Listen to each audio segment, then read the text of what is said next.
어머니가 정성스럽게 저녁상을 차려놓고 딸을 기다리고 있었습니다. 오랜만에 얼굴을 본다 생각에 딸이 좋아한다는 음식들을 하나하나 준비했죠. 저녁 7시가 넘도록 연락도 없이 오지 않았습니다.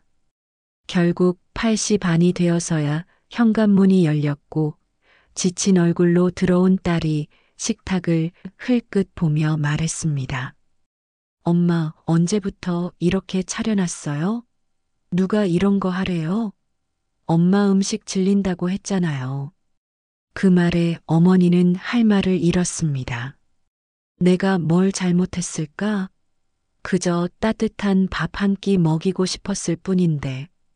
하지만 딸은 그 마음을 헤아리려 하지 않았습니다.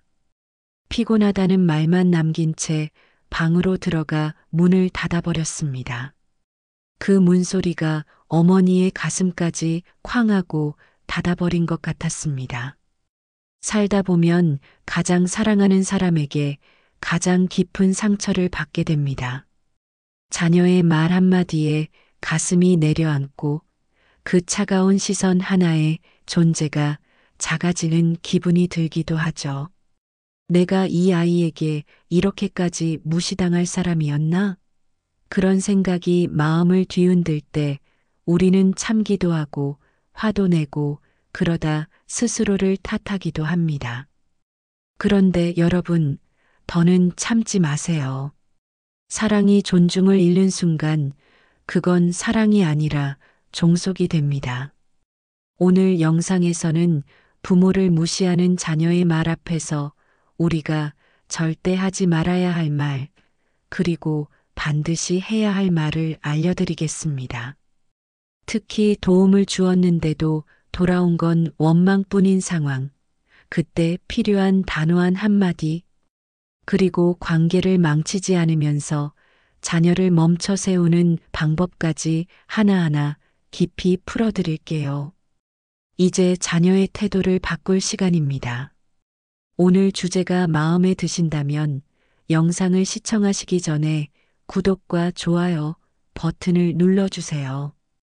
여러분의 관심이 영상 제작에 큰 힘이 됩니다. 어머니는 식탁 위에 식은 반찬을 바라보며 한참을 움직이지 못했습니다. 젓가락 하나 들 힘이 나지 않았습니다. 내가 뭘 잘못했을까? 이런 말 들으려고 내가 밥을 차린 건 아닌데? 그 마음이 가슴 안에서 계속 맴돌았습니다. 그리고 문득 그 말이 목끝까지 올라왔습니다. 내가 너를 어떻게 키웠는데? 넌 어떻게 엄마한테 그럴 수가 있니? 말하고 싶었습니다. 억울하니까요. 지금껏 해온 노력이 자녀의 말 한마디에 무너져 버리는 것 같았으니까요. 그런데 어머니는 그 말을 삼켰습니다. 그 순간 스스로도 알았기 때문입니다. 이 말은 자녀를 바꾸지 못한다는 걸요. 오히려 딸은 이렇게 말했을 겁니다. 아, 또 시작이네. 엄마는 왜 맨날 감정적으로 굴어? 그럼 앞으로 안 먹을게요. 됐죠? 그렇습니다. 부모가 자녀에게 가장 상처받는 순간은 사실 자녀가 무심하게 던진 한마디보다도 자녀가 죄책감을 느끼기는커녕 오히려 반발하며 돌아서는 그 태도입니다. 분명히 나는 서운해서 말했을 뿐인데 왜 자녀는 나를 이해하기는커녕 되려 화를 낼까요? 그 이유는 사람은 죄책감을 느끼는 순간 가장 먼저 자신을 방어하려는 본능이 작동하기 때문입니다.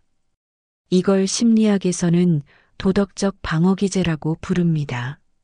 누군가 내 잘못을 지적하면 우리는 바로 맞아, 미안해라고 하기보다 그게 왜 내 잘못인데? 나도 힘들어서 그런 건데 왜 몰라줘? 이렇게 자신을 보호하려는 말부터 꺼내게 됩니다. 죄책감을 느낀다는 건 내가 누군가에게 잘못했음을 인정해야 한다는 뜻이니까요. 그건 자존심이 상하고 감정이 불편해지는 일이기도 하죠. 특히 가족 사이에서는 이 반응이 더 심하게 나타납니다. 왜일까요? 가족은 가장 가까운 사이이지만 동시에 가장 쉽게 상처를 줄 수 있는 관계이기 때문입니다. 말 한마디, 눈빛 하나로도 상처를 주고받을 수 있죠. 자녀는 압니다. 부모는 나를 쉽게 떠나지 않을 거라는 걸요. 그래서 더 쉽게 말을 내뱉고, 더 쉽게 무례해지고, 때로는 더 무심하게 굴기도 합니다. 즉, 가족이라는 울타리 안에 있다는 안도감이 오히려 말의 경계를 무디게 만드는 것입니다. 이럴 때 부모가 내가 너를 어떻게 키웠는데, 엄마가 얼마나 희생했는데, 이런 말을 하면 자녀는 미안해지기보다도 엄마는 또 감정적으로 굴어, 또 과거 얘기네 하며 도리어 더 단단하게 마음을 닫아버립니다. 그래서 자녀를 움직이게 만들려면 감정이 아닌 자각이 필요합니다. 철학자 쇼펜하우어는 말했습니다. 사람의 태도를 바꾸는 것은 설교가 아니라 자각이다. 이제 그 어머니가 마침내 그 자각을 만들어낸 한마디를 꺼냅니다. 딸이 방에서 나와 거실을 지나가려던 순간 어머니가 조용히 말했습니다. 지영아, 그 말 너 친구한테도 그렇게 하니? 딸은 걸음을 멈췄습니다. 무슨 말이지? 하는 표정으로 어머니를 쳐다봤습니다.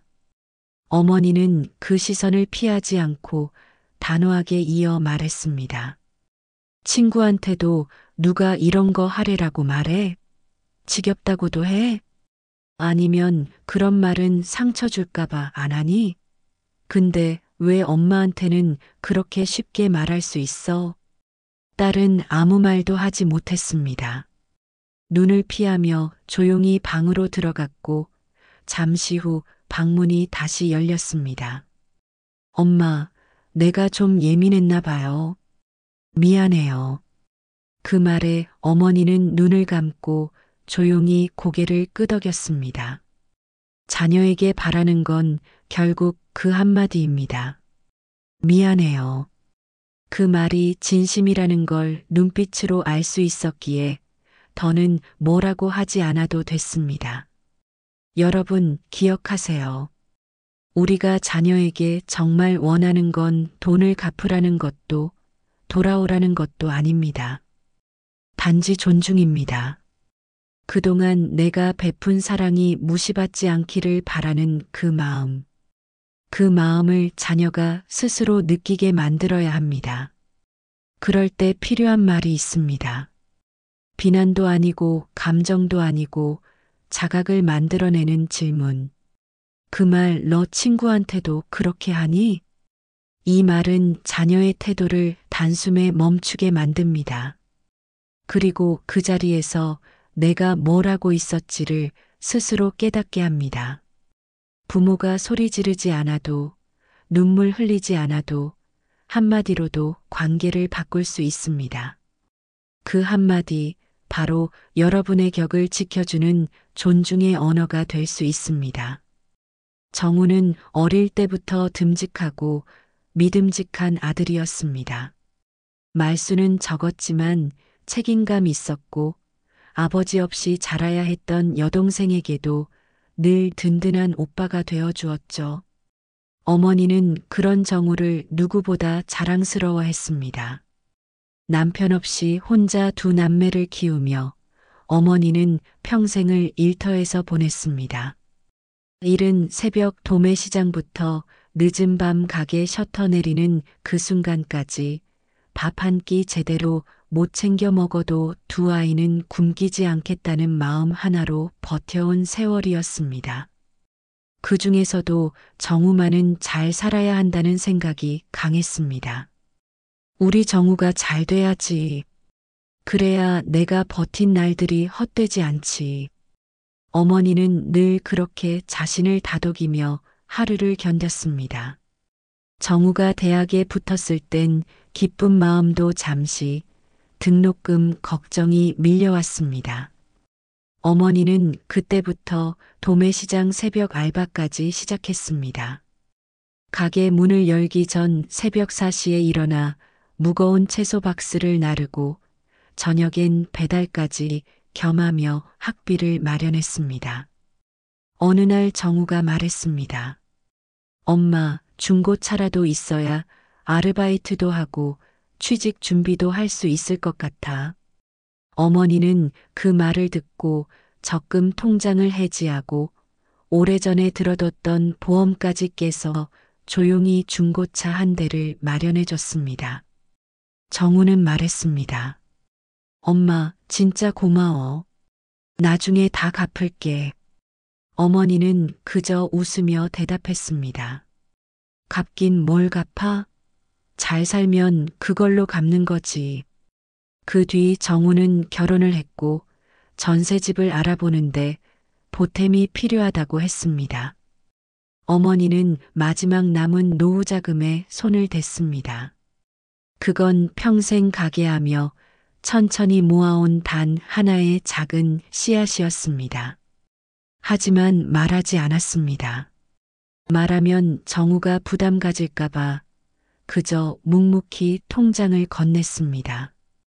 그렇게 세월은 흘렀고 정우는 아이도 낳고 어느덧 가장이 되었습니다.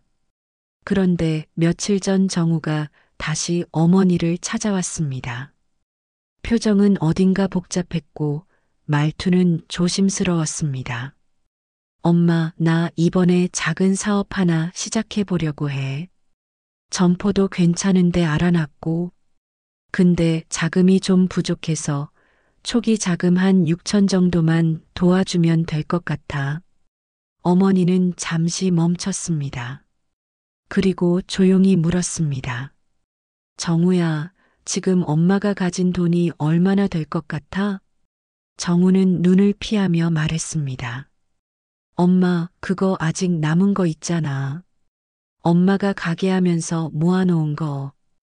그거 그냥 놔둬서 뭐해? 엄마는 어디 놀러 다니셔? 그 돈은 나 도와주려고 모은 거 아니야? 그 말에 어머니는 숨이 턱 막혔습니다. 순간 귀를 의심했습니다. 그 돈이 그냥 생긴 줄 아나? 내가 어떻게 아끼고 얼마나 참고 그걸 모았는데. 정우는 말을 이었습니다. 엄마, 그까진 몇 푼 안 되잖아. 도와줄 수 있잖아. 지금처럼만 몇 년 더 일하시면 그거 다시 모을 수 있어. 엄마가 왜 그 돈 아껴? 아들한테 쓰라고 있는 거 아니야? 그 순간 어머니는 할 말을 잃었습니다. 그건 단순한 부탁이 아니었습니다. 엄마의 인생 전체를 희생만 하라는 말투였고 그동안의 모든 노력을 의무로 여기고 있는 태도였습니다. 어머니는 조용히 의자에 앉았습니다. 식탁 위에 놓인 찬물잔 하나를 바라보며 그 물 속에 자신이 삼킨 속마음을 띄웠습니다. 내가 이 말을 해도 될까? 내가 이 말을 꺼내는 순간 이 아이는 나를 원망하지 않을까? 하지만 이번엔 참지 않았습니다. 이번만큼은 내가 나를 지켜야 한다고 마음 깊은 곳에서 외치고 있었기 때문입니다. 그래서 어머니는 단호하지만 담담한 목소리로 말했습니다. 정우야, 엄마가 널 위해 해줄 수 있는 건 여기까지야. 정우는 멈칫했습니다. 결혼은 내가 선택한 길이고 그 무게는 이제 내가 지고 가야 해. 엄마 인생은 누구를 위해 끝까지 희생하라고 있는 게 아니야. 정우는 당황한 표정으로 되물었습니다. 엄마, 나한테 안 그럴 줄 알았는데. 그 말에 어머니는 조용히 고개를 끄덕이며 마지막 말을 남겼습니다. 그래, 엄마도 그렇게 생각했어. 하지만 이제는 알겠어. 내가 너한테 너무 많이 내어줬다는 걸.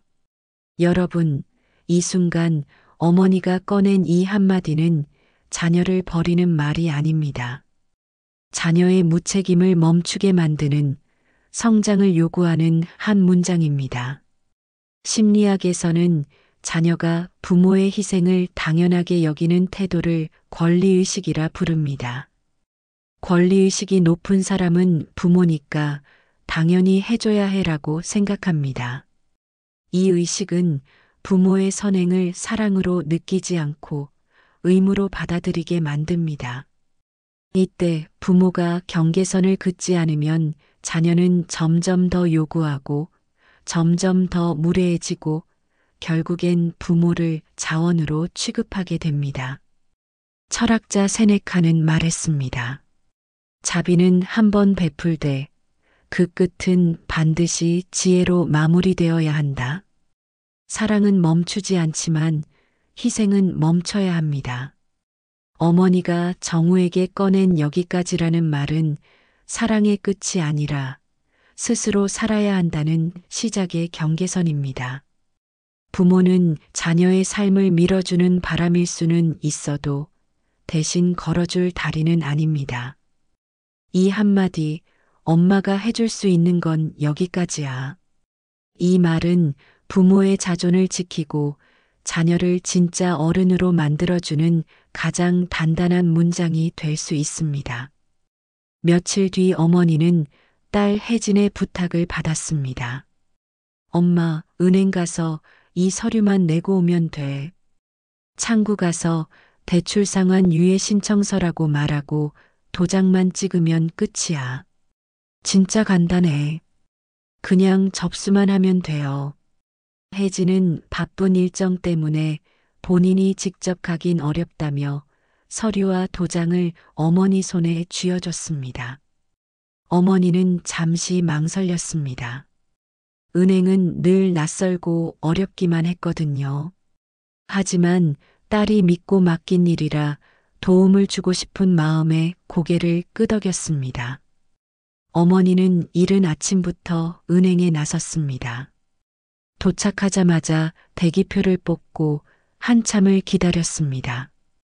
번호가 불리고 창구에 가서 서류를 내밀었을 때 은행 직원이 물었습니다.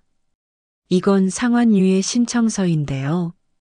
담당자와 직접 상담을 받으셔야 돼요. 그리고 본인이 아니시면 처리가 어렵습니다.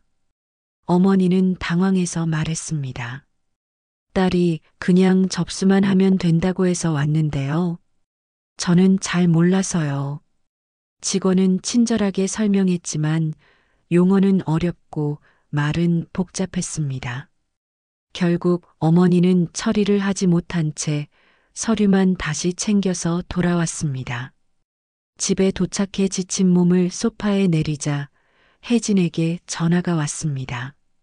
엄마, 서류했어요? 처리됐어요? 어머니는 조심스럽게 대답했습니다. 그게 엄마가 본인이 아니라서 상담이 필요하대. 그래서 그냥 돌아왔어. 그러자 혜진의 목소리가 높아졌습니다. 엄마, 진짜 이것도 못해요? 그냥 내 말대로 서류 내면 된다고 했잖아요. 뭐가 그렇게 어려웠다고 또 일을 못 끝내고 와요. 어머니는 말문이 막혔습니다. 그리고 딸이 던진 다음 말에 가슴이 찢어질 듯 아팠습니다. 그까짓 서류 하나 못 내면서 도와주겠다는 말을 왜 해요? 엄마는 요즘 세상 흐름도 모르고 아무것도 못하면서 그냥 가만히 계시지. 그 말은 단순히 일을 못했다는 비난이 아니었습니다. 그건 이젠 아무 쓸모도 없는 사람이라는 선언처럼 들렸습니다. 마치 지금껏 살아온 엄마의 시간이 더는 가치 없다는 듯한 말투였습니다. 어머니는 전화를 끊고 한참을 말없이 앉아 있었습니다. 창밖의 어두운 하늘을 바라보며 입술을 깨물었습니다. 손끝은 떨렸고 심장은 꽉 막힌 듯 뛰었습니다. 내가 지금 이렇게까지 무시당할 사람인가? 그것은 단순한 서운함이 아니었습니다. 심리학자 데이비드 로구드는 이런 상태를 심리적 무력화라 불렀습니다. 내가 어떤 역할도 가치를 갖지 못한다는 감정. 그것은 단지 자존심을 상하게 하는 걸 넘어서 삶 전체의 의미를 갉아먹는 고통입니다. 그리고 그 감정이 바로 부모가 자녀에게 받을 수 있는 가장 깊은 상처입니다. 잠시 후 혜진은 거실로 나왔습니다. 어머니는 조용히 그녀를 바라봤습니다. 그리고 단호하게 말했습니다. 혜진아, 엄마는 지금 내가 말한 그까짓 서류 하나 때문에 화가 난 게 아니야. 엄마를 대하는 너의 말투, 엄마를 아무것도 아닌 사람처럼 대하는 그 태도, 그게 더 아프다. 혜진은 순간 당황한 얼굴로 어머니를 바라봤습니다. 하지만 어머니는 눈을 피하지 않았습니다. 엄마는 널 위해서라면 뭐든 해주고 싶어. 하지만 그 전에 엄마가 사람 대접은 받아야 하지 않겠니? 넌 엄마를 필요로 하면서 왜 엄마의 존재는 무시하니? 이 말은 단순히 억울함을 토로하는 게 아니었습니다. 그건 한 사람으로서 존엄을 지키겠다는 선언이었습니다. 철학자 임마누엘 칸트는 이렇게 말했습니다. 인간은 결코 수단이 되어서는 안 되며 언제나 목적 그 자체로 존중받아야 한다. 부모도 예외가 아닙니다. 사랑을 주는 존재이기 전에 존중받아야 할 인간 그 자체입니다. 혜진은 아무 말도 하지 못했습니다. 그날 밤 혜진은 어머니 방 앞에 서서 말했습니다. 엄마 미안해요. 엄마 말이 맞아요. 제가 너무 함부로 말했네요. 진짜 죄송해요. 어머니는 그 말에 조용히 고개를 끄덕였습니다.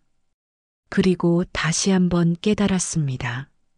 존중은 우연히 받는 것이 아니라 스스로 지켜낼 때 생겨나는 것이라는 사실을요. 며칠 후 어머니는 딸 혜진에게 다시 전화를 받았습니다. 엄마, 컴퓨터 켜져 있어요? 내가 지금 말하는 대로만 따라하면 돼요. 진짜 쉬워요. 클릭 몇 번만 하면 된다고요.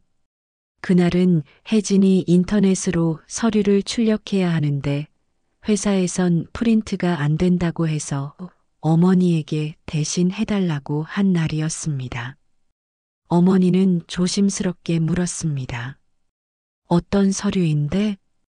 그거 지난번에 보낸 거랑 비슷해요. 메일에 첨부한 거 열고 프린트 누르시면 돼요. 어머니는 쩔쩔매며 컴퓨터를 켰습니다. 화면은 낯설고 메일 계정도 자동 로그인이 안 돼서 딸에게 전화를 걸어 또 물었습니다. 그때 딸이 짜증 섞인 말투로 말했습니다.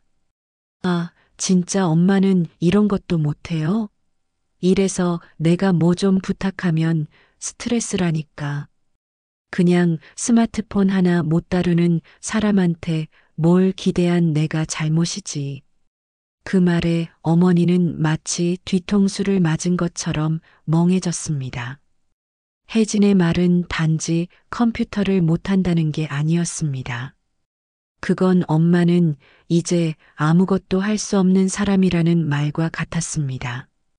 기술을 모른다는 이유 하나만으로 인생 전체를 뒤처진 존재로 규정해버리는 말투였습니다. 어머니는 마우스를 잡은 손을 내려놓았습니다. 그리고 조용히 말했습니다. 혜진아, 엄마는 내 부탁을 들어주고 싶어서 컴퓨터를 켰어. 못하는 게 아니라 모르는 거야. 모른다고 해서 무능한 건 아니야. 모르는 걸 알려주면 되는 거고 그걸로 사람 자체를 무시하면 안 되는 거야. 혜진은 말없이 숨을 들이쉬었습니다. 그리고 어머니의 마지막 한마디에 그 말이 가슴에 그대로 꽂혔습니다.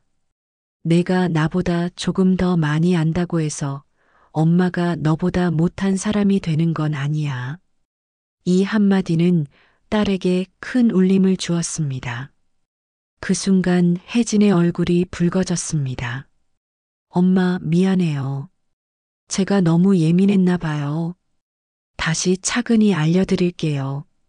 그날 이후 딸은 어머니에게 설명할 때 짜증을 내는 일이 확실히 줄었습니다. 여러분, 이 상황은 단지 기술적인 능력의 차이가 아니라 존엄에 대한 태도의 문제입니다.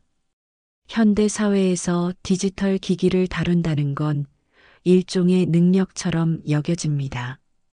그래서 자녀들은 때때로 그 능력을 기준으로 부모를 판단하려 들죠. 하지만 심리학에서는 이런 현상을 연령 편향이라고 부릅니다. 나이가 많다는 이유로, 기술에 익숙하지 않다는 이유로 어떤 사람을 무시하거나 능력 없는 존재로 여기는 태도입니다. 이런 태도는 단지 무례하다는 수준이 아니라 관계를 해치고 상대의 자존을 짓밟는 폭력에 가깝습니다. 철학자 공자는 말했습니다. 늙은이를 공경하되 그 뜻까지 헤아려야 한다. 겉으로 예의를 지키는 것이 아니라 그 사람의 내면과 입장을 진심으로 존중하라는 뜻입니다. 부모는 단지 무엇을 할 수 있는지로 평가받는 존재가 아닙니다. 그동안 살아온 시간과 마음 그 자체로 존중받아야 할 이유가 충분한 사람입니다. 딸의 한마디에 상처받았던 어머니는 화내지 않았습니다.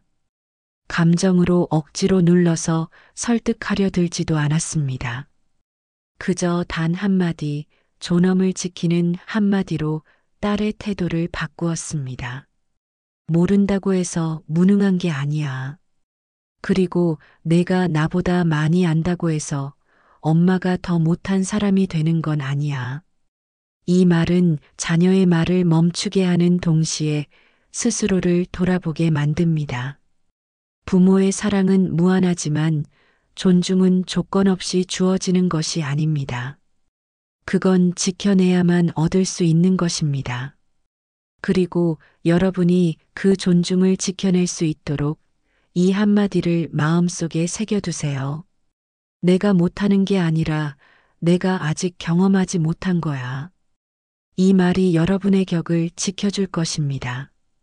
며칠 전 어머니는 아들 정우 부부의 부탁을 받고 손주를 하루 봐주러 갔습니다. 며느리가 갑자기 일이 생겨서 그날 하루만 봐달라고 했던 거죠. 어머니는 아침 일찍 도시락이며 아기 간식, 여벌 옷까지 챙겨서 버스를 갈아타고 2시간 넘게 걸려 아들 집에 도착했습니다. 하루 종일 아기를 안고 달래고 기저귀 갈고 낮잠 재우고 우유 먹이고 잠시도 쉬지 못했습니다. 그래도 밥 한 끼는 먹이고 가야겠다 싶어 손수 이유식도 만들어 먹였습니다. 그러다 저녁 무렵 아들과 며느리가 퇴근해서 돌아왔습니다. 현관문을 열고 들어온 정우는 식탁 위에 남겨진 이유식을 보고 인상을 찌푸리며 말했습니다. 엄마, 애한테 이렇게 이유식 먹이면 안 돼요. 요즘은 알레르기 단계 보면서 하나씩 먹이는 거라니까요. 어머니는 순간 당황했습니다. 먹인 게 잘못이었나? 그런데 옆에 있던 며느리가 한마디를 덧붙였습니다. 그리고 낮잠도 너무 오래 잤나 봐요. 이러면 오늘 밤에 또 못 자요. 요즘은 다 수면 교육하는데 어머니 이런 기본은 좀 알고 봐주셨어야죠. 그 말에 어머니는 말문이 막혔습니다. 아침부터 우유 데우고 기저귀 갈고 내 안아서 재우느라 밥 한 숟가락도 못 먹었는데 그게 돌아오는 말이었습니다. 주방에 있던 식탁 위엔 다시 자신의 도시락이 덩그러니 놓여 있었습니다. 어머니는 그 도시락을 한참 바라보다 말없이 가방을 들었습니다. 정우가 그제야 눈치채고 물었습니다. 엄마, 어디 가세요? 그때 어머니는 조용히 하지만 단호하게 말했습니다. 그래, 엄마가 모자랐나 보다. 그럼 이제 너희가 직접 해보렴. 정우는 당황해서 말을 더하려 했지만 어머니는 멈추지 않았습니다.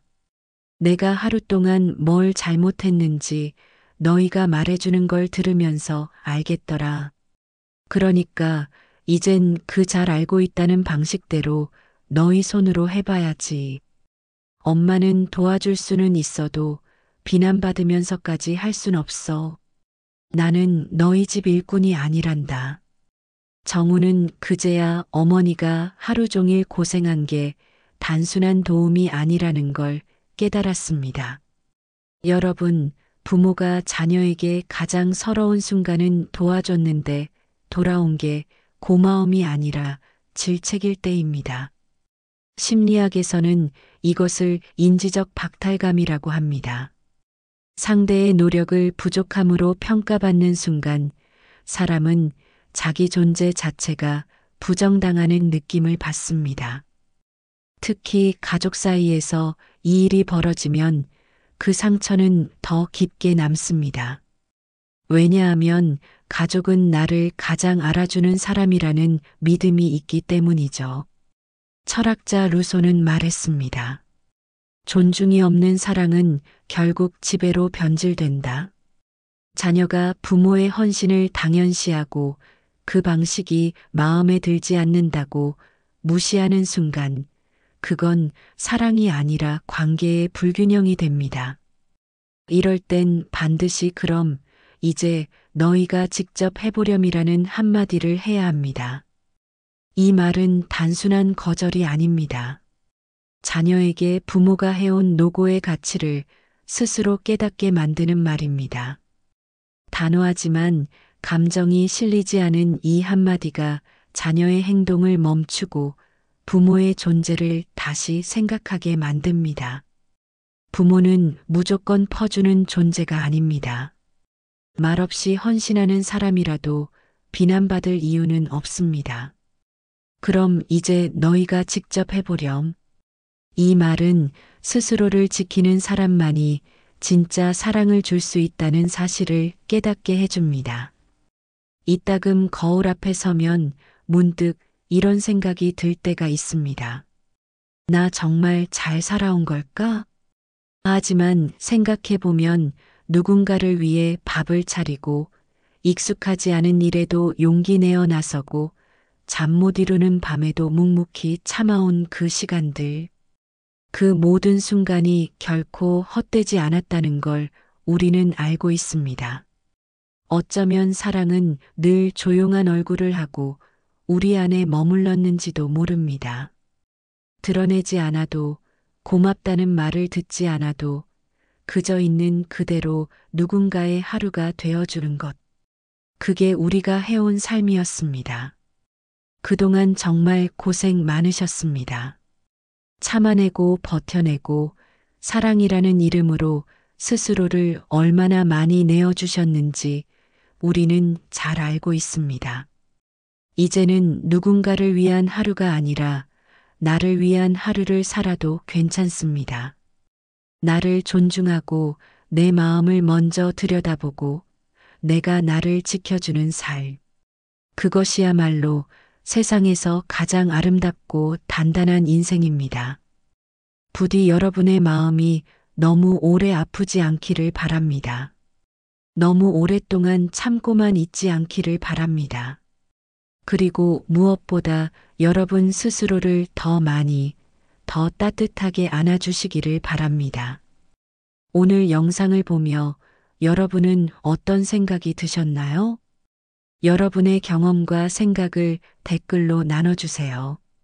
여러분의 이야기가 누군가에게 큰 위로와 깨달음이 될 것입니다. 오늘 영상이 도움이 되셨다면 소중한 분들께 공유해 주시고 구독과 좋아요로 저를 응원해 주세요. 여러분과의 소중한 연결이 저에게 큰 힘이 됩니다. 오늘도 행복한 하루 되세요. 감사합니다.